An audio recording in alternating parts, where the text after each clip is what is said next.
काय तर भावांनो, तुमचा भाऊ जातोय बाहेर. कुठे जातोय तर मी तुम्हाला सांगतो. आधी गाडीत पेट्रोल टाकून घेतो, मग आपण बोलू काय. तर भावानं पेट्रोल टाकून झालं, थोडा पुढे गेला तर माझा बच्चू मला गांजत होता. हा तर मग काय, माझ्या मुलगीसाठी मी आणलेले होते स्नॅक्स. आली आणि घेतली पिशवी हातात लगेच. तर भावांनो, इकडे तर भंड्याची तयारी चालू आहे. बट्टीचं पीठ भिजवणं चालू आहे, बघू शकतो. मग काय, इकडे बट्ट्या बनवणं चालू होते ना. हो, एकाहून एक बट्ट्याचा आकार चालू होता. हे काका, हे जाजी आमचे बघताच भाजीवर गेली नजर आणि इकडे बट्ट्यांसाठी पाणी पण रेडीच होतं. इकडे मस्त सर्व किलबी फॅमिली मस्ती एन्जॉय करत होते. शेतामध्ये एकाहून एक गाणी गात होते आणि मनोरंजन करत होते. आणि माझी वाईफ बघू शकता, लागलीच काका गरम पाण्यामध्ये बट्ट्या टाकत होते आणि बाकीचे फॅमिली इकडे बट्ट्या बनवण्यामध्ये मगन होते.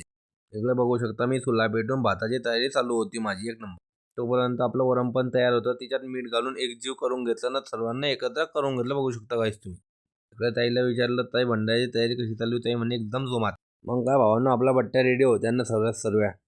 मग बारी होती त्यांना शिकवून घ्यायची, एक एक करून शिकवून घेतल्या. मग काय भावांनो, मुलुबाला निवद दिला ना, एक एक पंगत चालू केली, बघू शकता तुम्ही समोर. मग काय भावांनो, सगळा कार्यक्रम आटपला आणि तुमचा भाऊ पण निघाला ना घराकडे. चला म्हटलं घरी लवकर लवकर.